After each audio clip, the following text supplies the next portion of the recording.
কি ভাবছেন আপনি? আর কিছু প্রশ্ন আছে? না, আর আর কোনো প্রশ্ন নেই। বাবলি, তুমি মন খুলে সব কথাগুলো বললে আমাকে, আই এম রিয়েলি টাচড। আর কি বলতো, এর আগে না আমি কোনো মেয়েকে ভালোবাসিনি। সবাই শো অফ করে আজকের দিনে, কাউকে ট্রাস্ট করা যায় না, ফেক পিপল। বাট তোমাকে যতটা চিনছি না আমি ততটাই কাছে আসছি তোমার। আর কি বলতো, সারাদিন 24 ঘন্টা আমি শুধু তোমার কথা ভাবতে থাকি। তোমার মুখ সারাদিন আমার চোখের সামনে ভাসতে থাকে। আমি শুধু ওয়েট করি, অপেক্ষা করি আবার কবে নেক্সট তোমার সাথে দেখা করবো, কথা বলবো। I love you, I love you very very very much Babli. তুমি আমার সামনে না থাকলে আমি তোমাকে ফিল করতে পারি। আমি জানি না এটা পাগলামো না। This is true love. I really love you Babli. আর আমি একটা কথা বলতে চাই তোমাকে, আমার মতো করে তোমাকে কেউ ভালোবাসতে পারবে না। তুমি আমাকে ভালোবাসার মানে শিখিয়েছো বাবলি, মানে বুঝিয়েছো। আমি শেষ নিঃশ্বাস অবধি আমি কথা দিচ্ছি আমি তোমাকে ভালোবাসবো। Trust me Babli, I love you. আমি সারা জীবন তোমার পাশে থাকবো, তোমার কাছে থাকবো।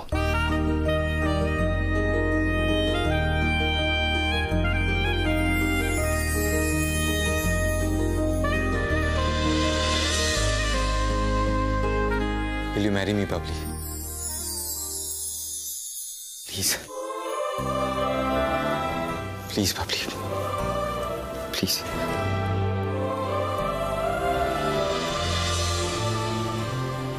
হ্যাঁ, আমি রাজি।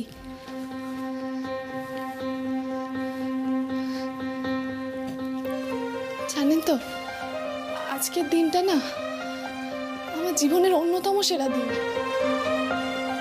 আমি কখনো ভাবিনি আমার ভাগ্যেও এত সুখ, এত আনন্দ লেখা আছে। আমি জন্মেছি দুর্ভাগ্য নিয়ে। জন্মানোর পর আমার মা মারা যায়।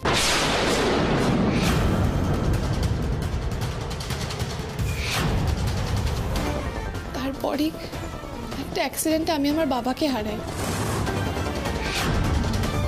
সেই থেকেই না আমার নিজেকে খুব আনলাকি মনে হতো। আমি কারোর সাথে কোনো কথা বলতাম না, নিজের মনে গুমড়ে গুমড়ে থাকতাম। তারপরে বাবা মা আমায় এই বাড়িতে নিয়ে আসে, আমাকে আদর ভালোবাসা দিয়ে বড় করে। সেই থেকে এটাই আমার বাড়ি, আর এই পরিবারই আমার আপন। জানেন, অনুরাধা মা না আমায় কখনো মায়ের আদর ভালোবাসার কোনো অভাব বুঝতে দেননি। আর কর্ণদাদা আমাকে নিজের বোনের চেয়েও বেশি ভালোবেসেছেন। আমি জানি না, আমার নিজের দাদা থাকলে হয়তো এতটা ভালোবাসা আমি পেতাম না।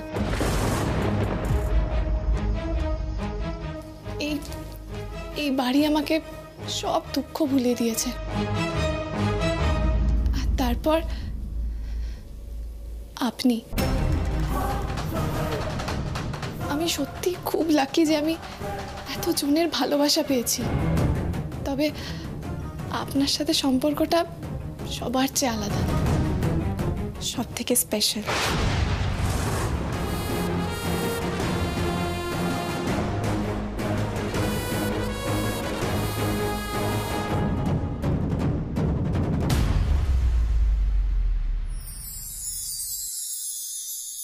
ও দিদি, ওই ল্যাপটপ বন্ধ করো, অনেক কাজ করেছো। এই নাও, একেবারে গরম আছে, খাও। সিঙ্গারা? তুমি সিঙ্গারা কোথায় পেলে? বাইরে থেকে আনিয়েছো এই সময়? না না, আমি বাড়িতে ভাজলাম। আর তোমার কি মনে হয় আমার কি মাথা খারাপ হয়েছে এই সময় আমি বাইরের খাবার নিয়ে আসবো? আরে বাবা, রাধিকা মুড়ি দিয়ে সিঙ্গারা খেতে ভালোবাসে না, ওই জন্যই করলাম। আর ও অফিস থেকে এলে ওর জন্য রেখে দিয়েছি, একেবারে গরম গরম ভেজে দেবো। বাবা, কি ব্যাপার বলো তো? আজকাল রাধিকা কি ভালোবাসে কি ভালোবাসে না এত খেয়াল রাখছো তুমি? হ্যাঁ, ভালো গন্ধ বেরিয়েছে তো। হ্যাঁ, খেতেও ভালো হবে। এই দিদি, খাও না খাও না। খাবো খাবো খাবো, রাধিকা ফিরুক একসাথে খাবো। হ্যাঁ, সেই ভালো, একসাথে খেও। দিদি, এটা তুমি ঠিকই বলেছো, আমি আজকাল রাধিকার একটু বেশি খেয়াল রাখছি। আসলে কি বলতো, এইটুকু তো ফ্যামিলি, আমার মেয়েও হোস্টেলে, আর তোমার দেওর তো এখন কাজের জন্য বাইরেই থাকে। থাকার মধ্যে তুমি, আমি, জয় আর রাধিকা। আর জয়ের কথা ছেড়ে দাও, জয় তো নিজের মতে চলে। জানো দিদি, রাধিকার জন্য না এখন কিছু করলে আমার বেশ ভালো লাগে। হ্যাঁ গো, মেয়েটা সত্যি ভালো মেয়ে। আমি ওর সাথে খারাপ ব্যবহার করেছি ঠিকই, কিন্তু এখন কিন্তু আমি পাল্টে গেছি, তুমি দেখো। শোনো না, রাধিকা আর জয়ের একবার বিয়েটা হতে দাও, তারপর দেখবে রাধিকাকে আমি সারা জীবন মেয়ের মতো আগলে রেখেছি। কি জানো তো, আমি রাধিকাকে বললে ও বিয়েতে রাজি হয়ে যাবে, না করবে না। কিন্তু জয় রাধিকাকে নিয়ে কি ভাবে সেটা তো এখন আমার কাছে স্পষ্ট নয়, তাই আর কি। না না, ও আবার কি ভাববে? কোনো ভাবাভাবি নেই, ও না রাজি না হবে। না না না, তুমি ওর সাথে সরাসরি কথা বলো, জানতে চাও ওর মনের কথা। সে তো বলতেই পারি, কিন্তু ছেলে এক মুহূর্ত বাড়িতে থাকলে তবে না, সারাক্ষণ টোটো করে ঘুরে বেড়াচ্ছে। ওই জন্যই তো বলছি জয় আর রাধিকার বিয়েটা হওয়া খুব দরকার, কারণ রাধিকাই পারবে ওকে ঠিক করতে। তুমি দেখে নিও। আসলে কি জানো তো সোনালি, আমরা তো দুজনে মিলে ছেলে মেয়ে দুটোর ভবিষ্যতের একটা সিদ্ধান্ত নিচ্ছি। সেখানে যদি জোর করে ওদের ওপর চাপিয়ে দিই সিদ্ধান্তটা, ওরা কেউই সুখে থাকবে না। আর যদি জয় রাজি না থাকে এই বিয়েতে, তাহলে কিন্তু আমরা দুজনের কেউই জোর করে বিয়েতে মত দেবো না।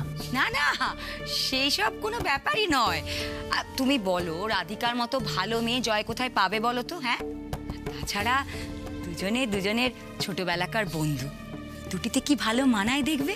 সবই বুঝতে পারছি গো, কিন্তু যতক্ষণ না আমি জয়ের মুখ থেকে হ্যাঁটা শুনছি, আমি কোনো সিদ্ধান্ত নিতে পারবো না। ঠিক আছে, তুমি যেরকম মনে করবে সেই রকমই হবে। চা খাবে তো? আমি চা নিয়ে আসছি। Good afternoon ladies. কি হচ্ছে? ছেলের নাম নিতে না নিতেই হাজির। এই সিঙ্গাড়া ভেজেছি, খাবি তো? আরে বার বলো না, রাস্তায়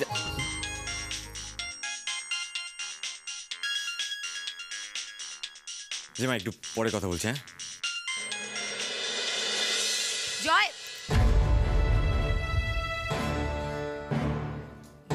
ও দিদি, তুমি একদম ভেবো না, আমি এক্ষুনি গিয়ে কথা বলছি। কে যে এত ওকে ফোন করে আমি দেখছি, দাঁড়াও তো।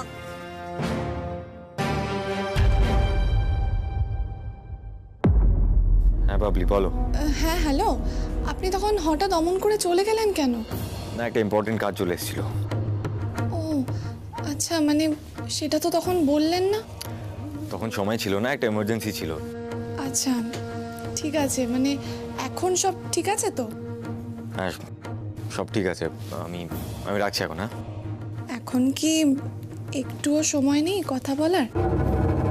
না দেখো আমি জয়, আচ্ছা আমি রাখছি। হ্যাঁ দাঁড়াও, পরে কথা বলছি।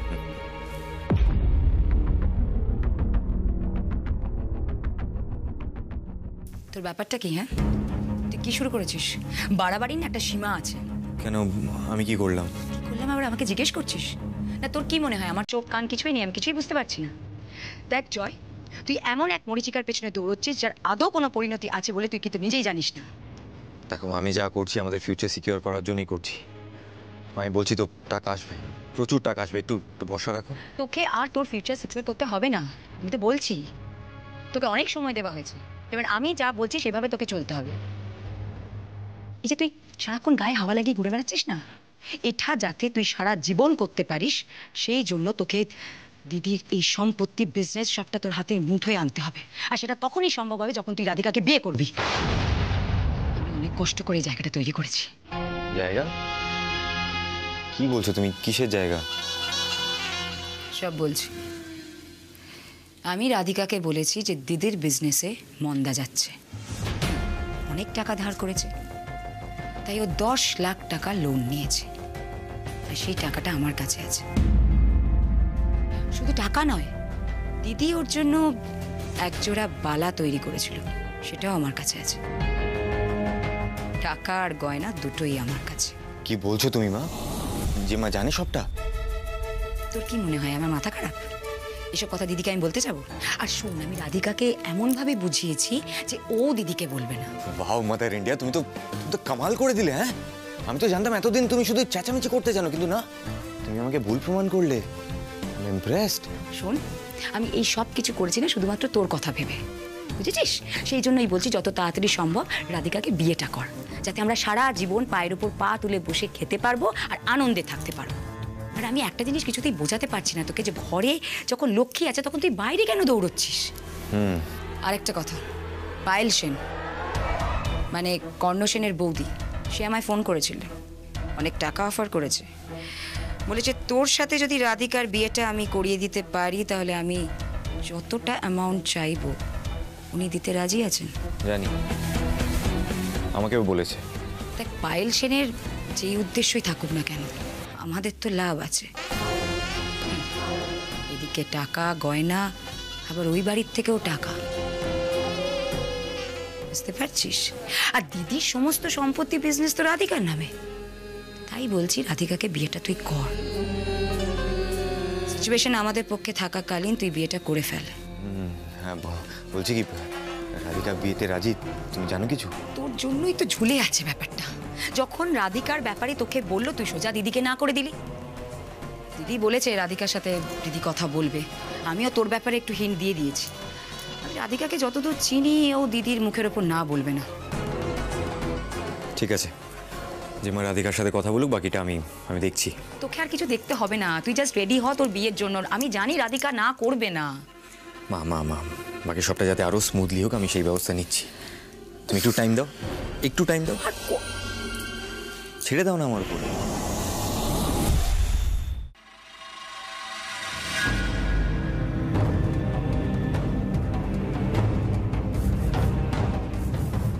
বাবলি সেন পরিবারের কেউ নয়। সেন ক্রিয়েশনে কাজ করা একজন সামান্য এমপ্লয়ি নয়। জন্মানোর পর আমার মা মারা যায়, তারপরে একটা অ্যাক্সিডেন্টে আমি আমার বাবাকে হারাই। তারপরে বাবা মা আমায় এই বাড়িতে নিয়ে আসে, আমাকে আদর ভালোবাসা দিয়ে বড় করে। সেই থেকে এটাই আমার বাড়ি, আর এই পরিবারই আমার আপন। কি ব্যাপার জয়, তুমি আজকে এত তাড়াতাড়ি ফিরেছো? চলে এলাম। আজকে বুঝি তোমার কোনো গার্লফ্রেন্ড ফ্রি ছিল না? ইস, ব্যাড লাক। কোনো ব্যাপার না, আজকে আমরা দুজনে প্রচুর গল্প করব, কেমন? Yes, of course. আর বলো, তোমার অফিসের কি খবর? তোমার বস কর্ণর সাথে তোমার ঝগড়া কেমন চলছে? কি যেন বলো, ভ্যাম্পায়ার না? আরে না না, সে তো আমি মজা করি। কর্ণ স্যার মোটে ওরকম নন। কিন্তু তুমি তো নিজেই বলেছো কর্ণ নাকি খুব খড়ুস, রুড বিহেভ করে, অ্যাটিটিউড আছে। হ্যাঁ, সেটা আমি বলেছি, কিন্তু সত্যি কথা বলতে আমিও তো ওনার সাথে কম মজা করি না, তাই না? মানে আমারও বোঝা উচিত উনি এত বড় কোম্পানির একজন বস, সেক্ষেত্রে একটু তো কঠিন হতেই হয়, তাই না? আর তাছাড়া মানুষটা কিন্তু ভেতর থেকে একেবারে অন্যরকম একজন। ভূতের মুখে রাম নাম। যাই বলো রাধিকা, আমি কর্ণকে না তোমার চেয়ে ভালো চিনি। ও যথেষ্ট রাগী, ইনফ্যাক্ট বদ রাগী, অ্যাটিটিউড আছে, মেয়েদের রেসপেক্ট করতে জানে না, আমি সবটাই জানি। জয়, তুমি কর্ণ স্যারকে জানো ঠিকই, কিন্তু তুমি কর্ণ স্যারকে এখনো চিনতে পারোনি। উনি মানুষটা না একেবারে অন্যরকম। বাইরেটা মানুষটার কঠিন, কিন্তু ভেতরে একদম একদম অন্যরকম একজন মানুষ। খুব ইমোশনাল উনি, জানো? কিন্তু ওনার ওই ইমোশনাল দিকটা উনি কাউকে দেখান না। আর উনি মহিলাদের যথেষ্টই সম্মান করেন। আমি তো ওনার বিহেভিয়ার দেখেছি, উনি বাড়িতে আন্টি, বাবলি, ডলি ম্যাডাম এনাদের সাথে কি ভালো করে কথা বলেন, এনাদের সাথে কি ভালো করে বিহেভ করেন। ইনফ্যাক্ট শুধু তাই নয়, অফিসেও যারা ফিমেল এমপ্লয়িরা রয়েছে তাদেরকে রেসপেক্ট দেন, তাদের সাথে ভালো করে কথা বলেন। না না না, মানুষটা অন্য রকমের একজন মানুষ। ওনাকে বুঝতে একটু সময় লাগবে, ওনাকে অত সহজে বোঝা যায় না। আমি কিন্তু ওনাকে অনেকটাই বুঝতে পেরেছি। কিন্তু রাধিকা, কোনো মেয়ের পক্ষে না কর্ণর সাথে থাকা সম্ভব নয়। কোনো মেয়ের মেন্টালিটি কর্ণর মেন্টালিটির সাথে ম্যাচই খাবে না। যে মেয়ে ওনাকে বুঝতে পারবে সে যে কতখানি লাকি হবে সেটা সেটা আমি তোমাকে বলে বোঝাতে পারছি না। আর যে ওনাকে বুঝতে পারবে সে কর্ণ স্যারের থেকে ভালো ছেলে আর পাবেই না।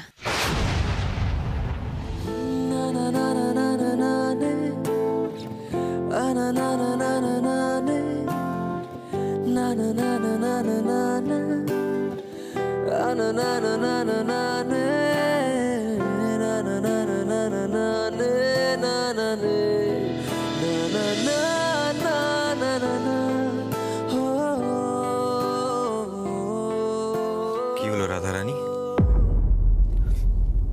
কর্ণর প্রেমে পড়লে নাকি? তুমিও না পারো বটে জয়। আরে বাবা, কর্ণ স্যার আমার বস।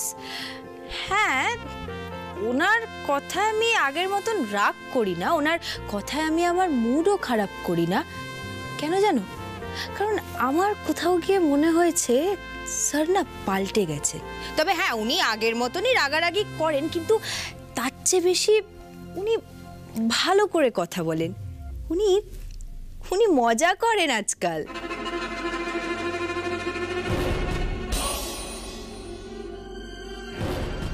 রাধিকার ব্যাপার তো আমার ঠিক লাগছে না।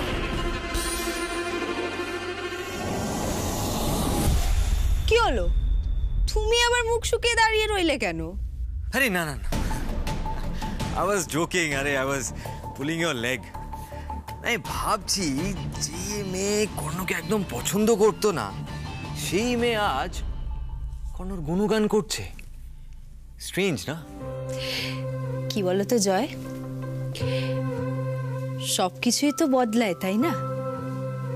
সম্পর্কের সমীকরণও বদলে যায়, এটাও তেমন কিছুই।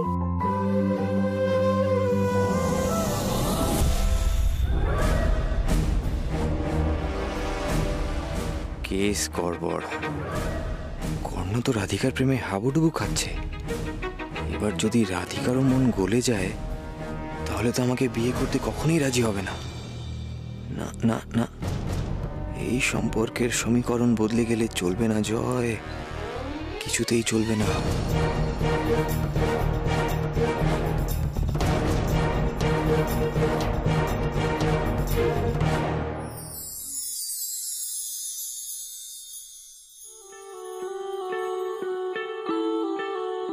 কর্ণ, কাম অন কাম অন।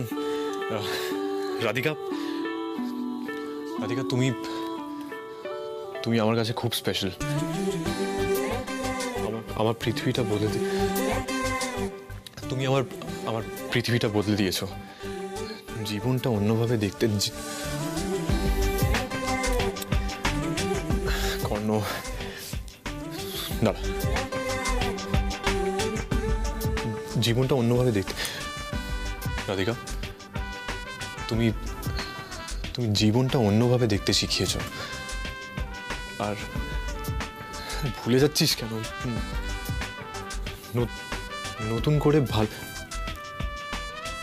নতুন করে ভালোবাসতে শিখিয়েছ। কি করছিস কর্ণ, কি করছিস? দাঁড়া, আরেকবার, কেমন? তোমার মধ্যে ভালো বন্ধু। রাধিকা, আমি তোমার মধ্যে ভালো বন্ধু পেয়েছিলাম। কবে কিভাবে তুমি আমার মন বদলে আমার মন বদলে দিলে। কর্ণ রাধিকাকে প্রপোজ করার রিহার্সাল করছে। বৌদি, কিছু বলবে? না কর্ণ, আমি তো জাস্ট কিচেনে যাচ্ছিলাম, দেখলাম তুমি নিজের মনে কথা বলছো। কিছু হয়েছে কর্ণ? আমার না আমি আমি আমি জাস্ট অফিসের কাজ করছিলাম। ও ঠিক আছে, ক্যারি অন। কফি খাবে? দেবো? না ঠিক আছে। থ্যাংক গড বৌদি বুঝতে পারেনি।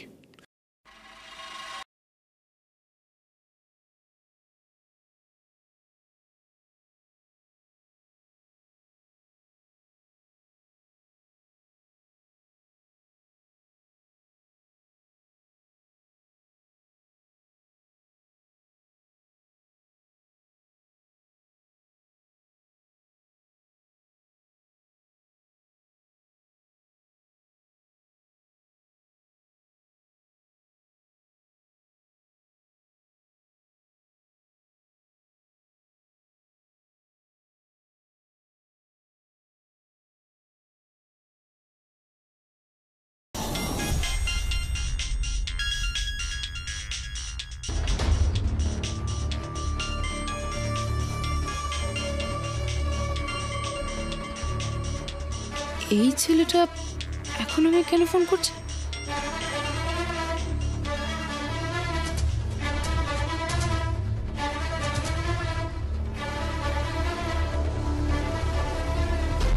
হ্যালো